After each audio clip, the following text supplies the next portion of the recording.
지난 1학기에는 자동차 디자인에 관한 원론적 이야기를 주로 하였고, 이번 학기에는 약간 더 전문화된 실무적 이야기를 다루었습니다. 자동차 렌더링과 스케치에 관해서도 조금씩 겹치는 부분은 있었지만, 지난 1학기에 다 하지 못했던 이야기를 중심으로 강좌를 진행했습니다. 이번 주는 퍼스펙티브 드로잉과 렌더링에 관한 이야기를 마저 다뤄볼까 합니다. 퍼스펙티브 렌더링은 입체를 표현함에 있어서 사람의 시각 구조에 맞게 표현되어 입체감을 더욱 실감나게 표현할 수 있습니다. 특히 최근 30년 동안 컴퓨터 그래픽 소프트웨어의 발달로 인해 이제는 도면을 그대로 공간에 입체화하고 실감나는 렌더링 표현을 만드는 것은 일반화되어 있습니다. 과거에는 퍼스펙티브 드로잉과 렌더링을 정확하게 하기 위해서는 복잡다단한 스케일자와 감각적인 투시 원근의 표현을 병행하는 어려움이 있었으나, 이제는 지금 화면에서 보는 것과 같은 정도의 표현은 소프트웨어만 다룰 줄 알면 누구나 할 수 있는 일이 되었죠. 물론 아직도 컴퓨터 그래픽 소프트웨어가 불편한 학생들도 많을 것이고, 고가의 소프트웨어를 정품 구입하여 고성능 컴퓨터로 모델링 학습을 하는 학생은 많지 않을 것입니다. 일반적으로는 알리아스나 맥스, 라이노 또는 솔리드웍스나 카티아 정도의 프로그램으로 학교의 과제를 표현하고 렌더링 판넬을 만들기도 하겠죠. 그러나 회사에서 사용하는 실무 작업용 CAD 프로그램은 일단 입사 시험에 합격을 하면 OJT를 통해 회사에서 별도로 교육을 해 줍니다. 그리고 학생의 단계에서 우선 필요한 것은 입사 시험에 합격하는 게 우선의 절차인데요. 대부분의 제조업 회사들은 입사 시험에서 서류 전형이나 필기 시험을 거치고 나면 디자인 분야 신입 사원들일 경우 실기 시험을 보게 되는데, 이때 주어진 종이에 핸드 드로잉으로 표현하는 능력을 측정합니다. 대개의 경우 특정 주제를 제시하고 그걸 통해 디자인 능력을 발휘하는 형식으로 실기 시험을 봅니다. 컬러의 표현, 질감의 표현, 형태의 정확함, 그리고 주어진 주제를 얼마나 잘 소화하여 디자인 아이디어로 발전시켰는가 하는 아이디어의 참신성 같은 신입사원으로서 주어져야 할 기본 역량을 측정하는 실기시험을 보는 거죠. 신입 디자이너를 채용하는 절차에 실기시험을 생략하는 회사는 거의 없으며, 실기를 생략한다면 적어도 그 학생의 포트폴리오나 면접을 통해 디자인 실력이 어느 정도 되는가를 가늠합니다. 그 외의 경우는 디자이너를 뽑는 게 아니라 낙하산 부대원을 배치하거나 전문직이 아닌 단순 업무나 영업사원을 뽑는 거로 볼 수 있습니다. 퍼스펙티브 렌더링은 지난 시간에 등각투상도 설명할 때 말했듯 원근을 너무 강조하지 않고 적당히 강조와 원근 포인트를 무난하게 표현하는 것이 좋습니다. 투시를 너무 강조하다 보면 형태가 오히려 왜곡되어 형태나 구조를 제대로 알아볼 수 없는 현상이 생기고, 원근을 너무 약하게 해서 완전히 등각에 가깝게 해버리면 그것 또한 상이 왜곡되어 보입니다.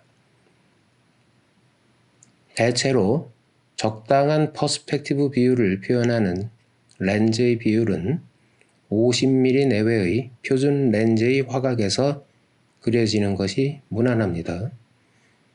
인간의 양한 시각 원근 거리감과 비슷하면 비슷할수록 사람 눈에 익숙한 투시도가 만들어지는 원리입니다.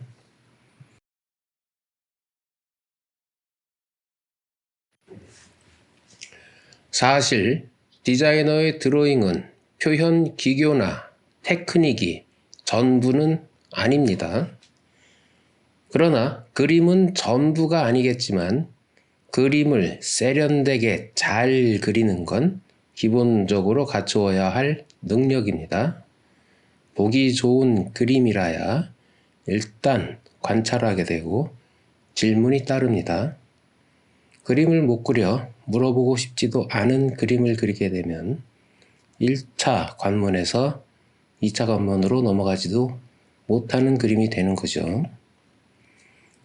디자이너의 스케치나 렌더링은 일종의 상형 문자로서 명사, 형용사, 부사로 대변되는 조형의 정신을 그림의 형태로 의미 전달하는 하나의 언어 영역으로 해석되어야 합니다. 일종의 상형 문자 같은 건데요. 느낌, 감정, 정신, 그러한 것을 하나의 형태로 표현하여 상대방에 객관적으로 전달하는 능력이 디자이너에게 필요한 거고, 그러한 능력을 측정합니다. 종이에 펜으로 그리건, 디지털 장비를 통해 그리건, 색연필로 그리건, 마카 렌더링을 하건, 또는 3차원 CAD 소프트웨어로 입체적 표현을 하건, 어쨌건 드로잉을 하는 방법적 문제는 그때그때 필요한 만큼은 다룰 줄은 알아야 합니다. 그리고 그 전에 디자이너의 창의적 능력을 발휘할 수 있는 심도 있는 지식과 인류에 대한 애정과 인간 사회 시스템에 대한 배려심이 골고루 묻어날 수 있도록 다방면에 걸쳐 공부를 해야 합니다. 디자이너의 공부라는 건 물리학, 수학, 의학, 사회학 같은 이미 정형화된 틀이 있는 지식을 습득하는 것도 중요하겠지만 세상을 살아나가면서 실시간으로 부딪히는 다양한 문제들을 통찰할 수 있는 능력과 사랑, 협동, 우정 같은 감성적 부분에 대한 다양한 경험들도 디자이너에겐 공부에 포함됩니다. 우리는 디자인을 평가할 때 저속한 상언보다는 그것을 만든 사람의 정직한 실천 이성이 담긴 철학이 보일 때 비로소 디자인을 잘 한다고 말할 수 있습니다. 퍼스펙티브 드로잉과 렌더링을 종이 위에 손으로 그릴 때는 그것이 도학적으로 정확한지 어떤지를 꼼꼼히 자로 재가면서 그리기보다는 전체적으로 형상이 왜곡되지 않고 편안하게 보이는 정도만 달성해도 되지만 휠과 타이어만큼은 지면에 정확하게 안착되어 있는 형태가 달성되어야 합니다. 휠과 타이어의 정확한 포지션에 대해서는 지난 1학기부터 이번 학기 초까지 여러 차례 강좌한 바 있습니다. 바디가 조금 왜곡된 것은 어느 정도 시각적으로 무마할 수는 있지만 바퀴가 어색하게 놓인 것은 아무리 좋게 보려고 해도 좋게 보이지 않기 때문입니다. 자동차를 그릴 때는 바퀴의 타원이 정확하고 편안해 보이게 놓이게 하는 것이 가장 중요합니다. 그리고 휠 아치와 바디의 실루엣이 안정적이고 좀 더 나아가 사람과 자동차와의 관계가 자연스럽게 보이도록 비례를 잘 잡는 게 중요합니다. 그러한 기본 위에 디자이너의 참신한 아이디어와 조형의 표현 능력이 반영될 때 좋은 디자인 드로잉으로 발달할 수 있습니다. 바디의 광택과 하이라이트의 표현에서는 빛의 방향과 반사광 및 역광의 표현으로 그림의 완성도를 향상하며 밝고 산뜻한 이미지를 추가해주는 것도 중요한 표현 기술입니다. 디자인 렌더링에서는 광택과 반사광을 너무 과하지 않게 하여 차의 입체를 잘 표현하는 게 우선입니다. 그 이유는 디자이너의 스케치나 렌더링은 자신의 아이디어를 타인에게 보여주기 위한 수단이므로 객관적으로 남들이 보기에 오해의 소지가 없이 모두에게 정확한 표현이 되어야 하기 때문입니다. 프로젝트가 다 끝난 다음 나중에 개인적으로 작품을 그리고자 할 때는 개인적 취향으로 마음껏 그려볼 수는 있습니다.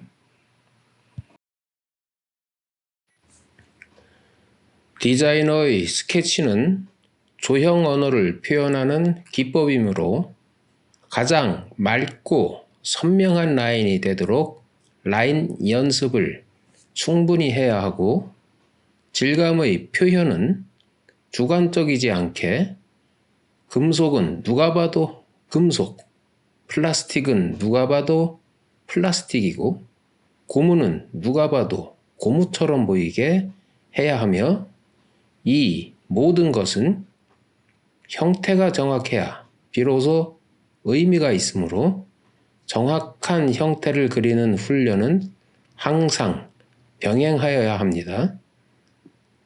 디자이너의 실기 능력은 졸업 후 사회에 나가 디자이너로 일하는 동안에도 꾸준히 쓰이므로 디자인 드로잉과 렌더링 표현 능력은 강좌가 끝난 후에도 꾸준히 연습하시기 바랍니다.